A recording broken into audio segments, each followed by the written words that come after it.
عليكم. هنتكلم النهارده عن الثدي. والثدي ده غدة لإفراز اللبن، وهو مهم جدا عند الست في طيلة فترات عمرها. عند البلوغ بتبدأ دورة الهرمونات تشتغل. يعني الطفل الصغير، الطفل أو الطفلة بيكبر وهو عادي خالص، مفيش مشاكل لحد ما يوصل لسن البلوغ. تيجي الطفلة تبدأ دورة الهرمونات تشتغل. لما تبدأ دورة الهرمونات تشتغل هتبدأ معاها الدورة الشهرية، وهيبدأ الثدي يزيد في الحجم وياخد الشكل الفيميناين اللي احنا دايما بنشوفه، وبيبقى معاه بيصاحبه شوية تقل في الثدي، شوية في الثدي بيكبر الناحية أكبر من الثانية شوية أو نفس الحجم، لكن بيبدأ يزيد عند البنت الصغيرة ويبدأ ياخد الشكل الطبيعي. وبالتالي أنا أحب أقول إن الست في فترات عمرها بتعدي على، يعني سيبنا من وقت لحد سن البلوغ، تبدأ الدورة الشهرية تيجي على مدى حياتها اللي يقولوا عليها المنسترال ييرز، سنوات مجية الدورة. بتعدي على بريجنانسي، ان هي تبقى حامل. تاني حاجة الرضاعة، اللاكتيشن.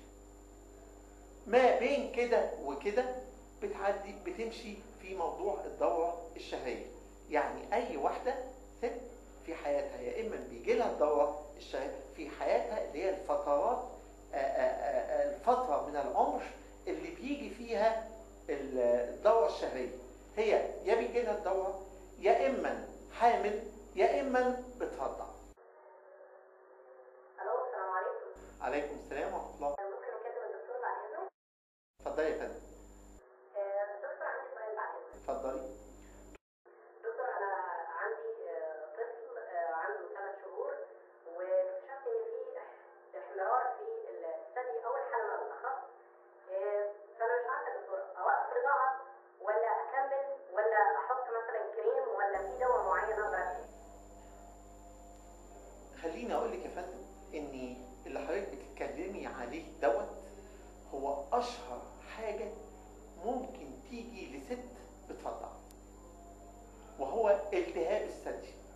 التهاب الثدي اشهر حاجه تيجي وقت اللاكتيشن، هو التهاب في الثدي. انا حابب اقول لك ده من ايه. يعني هو بيجي الالتهاب ده ليه؟ بيجي مع الرضاعه بيبدأ بيحصل ميلك كلوت، انسداد في القناة اللبنية، فبيحصل احتقان في الغدد اللبنية ويحصل عليها التهاب. يزود الالتهاب ده ان البيبي او الطفل بتاعك بيرضع، ففي ميكروبات تخش من فم البيبي خلال الفتحات بتاعة غدد، او ان يخش من خلال، احيانا بيجي للست تشققات في الحلمه، يخش من خلال التشققات ديت ويعمل التهاب الثدي. وساعات بيحصل من الباد هايجين او عدم الاهتمام بالنظافه العامه للثدي قبل الرضاعه وبعدها. طب نعالج الحاله بتاعت حضرتك ازاي؟ انا عايز اقول الموضوع فيه كلام، او حتى موضوع ان احنا طب نوقف الرضاعه ولا ما نوقفش، ونعالج الموضوع ازاي. خلينا نقول ان الالتهاب يا اما يحصل قبل تكوين خراج، يا اما يكون الخراج اتكون وخلاص. لو حصل التهاب بس وقبل تكوين خراج، فاحنا بندي مضاد حيوي وبنعمل بريست سبورت، بنسند الثدي او نرفعه شويه، وبنعمل كمادات على الثدي، وبندي مضاد حيوي كويس علشان نضيع الالتهاب دوت. طيب لنفترض حصل وجمع مدة او عمل خراج خلاص، بنعمل ايه؟ الموضوع ما فيهوش كلام، لازم نفتح الخراج وتحت مخدر عام. مهم جدا كمان ان الفتح يكون تحت اشراف دكتور فاهم، علشان احيانا المريضه بتاخد مضادات حيويه والخراج بيكون اتكون يعمل حاجه اسمها انتي بايوما، اللي هو ايه؟ ورم في المكان اللي بيعمله الايه؟ الخراج، وده علاجه لازم استئصال لهذا الورم جراحيا وعمل تحليل عشان نطمن ان ده نتيجه لحدوث خراج في المنطقه. طب نرضع الطفل ولا لا؟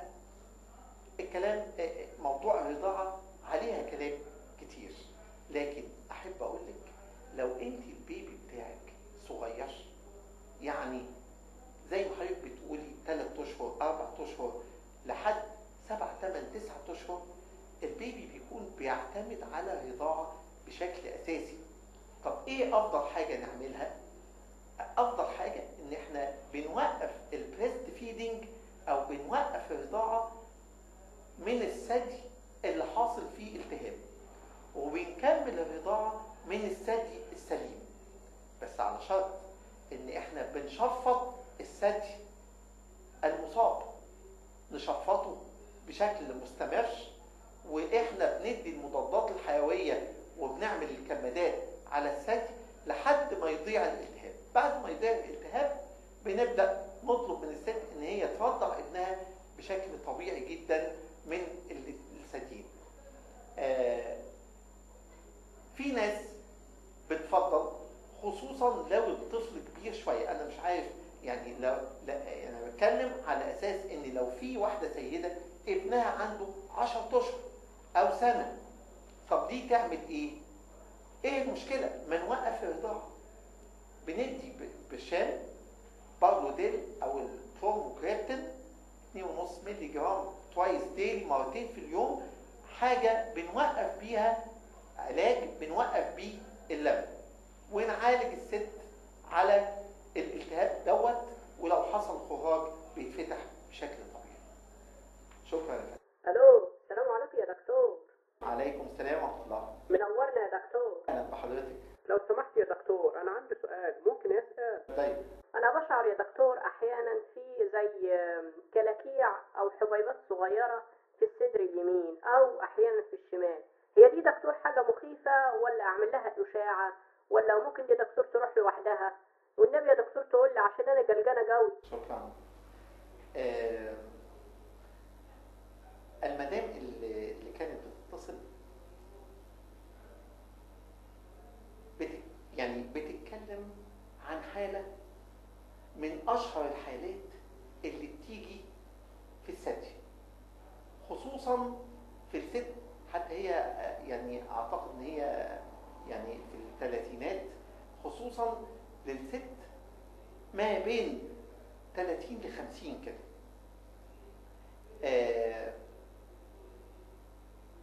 دي أشهر حاجة تصيب الثدي اللي هي بتقوله دوت، وهو حاجة اسمها فايبرو أدينوزيس. فايبرو أدينوزيس يعني إيه؟ أو ساعات بيدوله اسم تاني، هو ليه كذا اسم، اسمه فايبروسيستيك ديزيز اوف ذا بريست. فايبروسيستيك، فايبرو اللي هو التليف، سيستيك اللي هي الاكياس، فاهم؟ المرض بيبقى فيه شوية تليف مع شوية اكياس تيجي في الثدي، عشان كده اسمه فايبروسيستيك ديزيز او اسمه فايبرو ادينوزيس.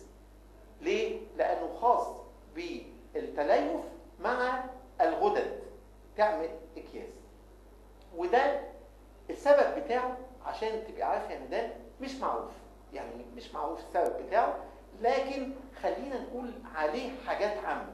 هو بيجي دايما في سن من 30 ل 50 سنة،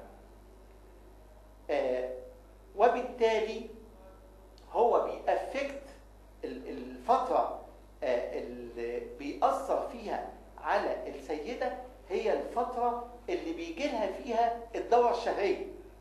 فهماني حضرتك ازاي؟ يعني هو بيجي في الفترات اللي هي بيجي فيها الدورة الشهرية، وده بيجي نتيجة للتغير الطبيعي اللي بيحصل في الثدي مع الدورة الشهرية.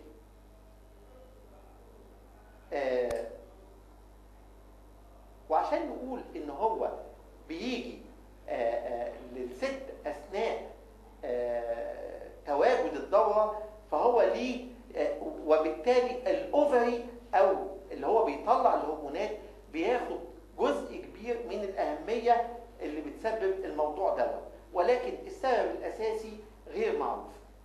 لكن مجي الدورة الشهرية بيحصل زيادة في نمو الغدد بتاعة الثدي مع تليف، فالاثنين مع بعض مع تكرار الدورة الشهرية وتكرار الحمل والرضاعة وكده يحصل في الثدي سيستيك فورميشن، يعني اكياس صغيرة تبقى موجودة في الثدي، يا ساعات تصيب ناحية واحدة وساعات تيجي في الناحيتين. طيب العيانة دي يبان عليها ايه؟ يعني حضرتك يبان عليها ايه؟ ولا حاجة خالص، ولا حاجة خالص.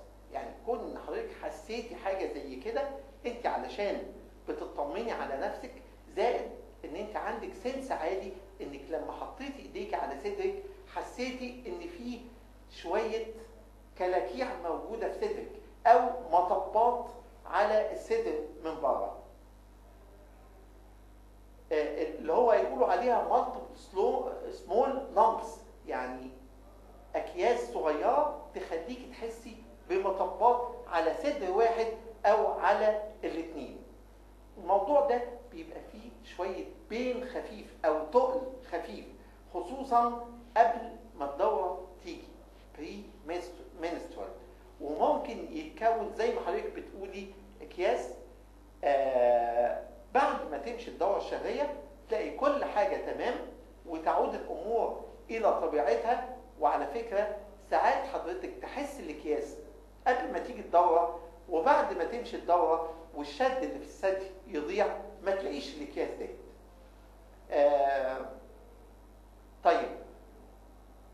طب حضرتك تعملي ايه؟ يعني في الحالة بتاعتك نعمل ايه؟ اسهل وسيلة ممكن نعمل الالتراساوند، اشعة تلفزيونية على الثدي، بتقول لنا اذا كان في اكياس او لا في الثدي. وساعات بنعمل حاجة اسمها ماموجرافي. ماموجرافي دي خاصة بالسوفت تيشو راديولوجي، يعني أشعة خاصة بالثدي، بتقول لنا إذا كان في تحبيبة أو أكياس في الثدي موجودة أو لا.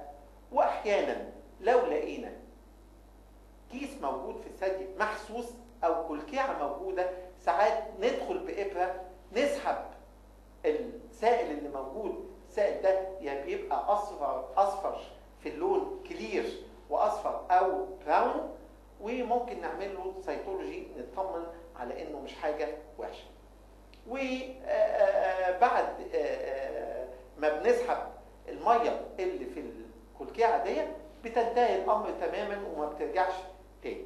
إنما لو لقينا فيه ورم موجود فبنضطر إن احنا نشيله ونحلله. طيب علاج حضرتك يعني حضرتك تعملي ايه؟ يعني انا اتكلمت بشكل عام علشان تعرفي انت حضرتك عندك ايه. انت عندك اشهر حاجة ممكن تيجي الواحدة في فترة الاكتيفيتي بتاعت الهرمونات بتاعتها. طيب تعملي ايه؟ يعني انت تتصلي حضرتك عشان تقولي طب اعمل ايه؟ عايز اقول لك ولا حاجة، انت زي الفل ومفيش حاجة، وانا بطمنك. واساس العلاج في الري اشورنس، ان احنا نطمن العيان. طب والعلاج؟ ولا علاج، احنا مش محتاجين علاج للحالة اللي زي دي الا لو حصل زي ما انا قلت كيس، فبنعمل له ايه؟ اسبيريشن. طب والبين بنعمل اشورنس وللعيانه، وساعات بنطلب ان البراب يبقى عامل سبورت للثدي علشان نقلل التنشن والالم اللي بيبقى موجود.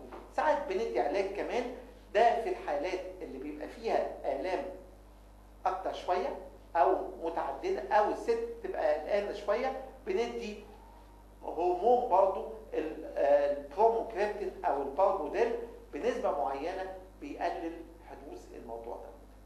شكرا. السلام عليكم يا دكتور. عليكم السلام.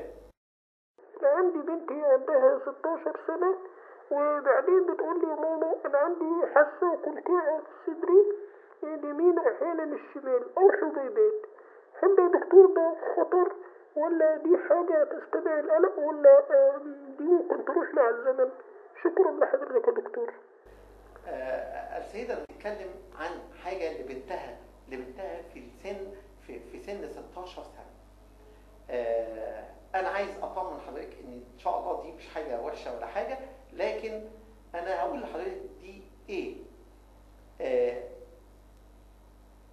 اللي عند بنتنا من الحاجات المشهورة جدا اللي بتيجي في السن بتاع بنت حضرتك، أو بتيجي في السن ما بين 15 ل 30 سنة. يعني تبدأ من بعد بداية البلوغ لحد سن ال 30 ممكن يجي الموضوع دوت. ودي حاجة حميدة، وزي ما حضرتك بتقولي لما تيجي تحسيها هتلاقيها ناشفة، كلكعة ناشفة وما بتوجعش. يعني لو حضرتك سألتيها هي بتوجعها هتقول ان هي ما بتوجعتنيش يا ماما. وبتكتشف بالصدفة.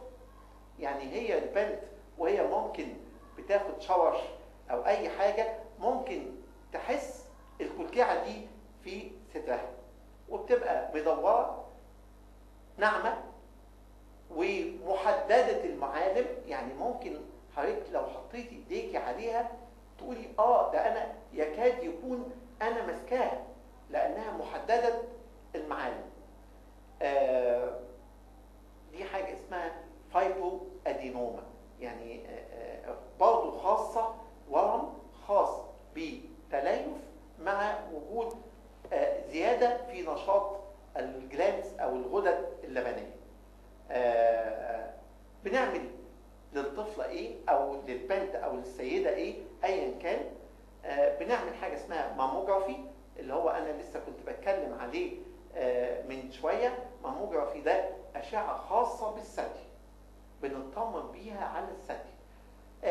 بيبان ان الكلكيعة اللي موجودة ديت محددة المعالم فبنطمن. لكن اساس العلاج يا مدام هو ان حضرتك اي كلكيعة في الثدي بنشيلها ونحللها.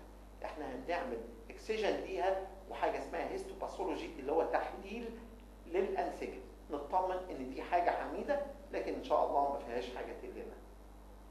شكرا.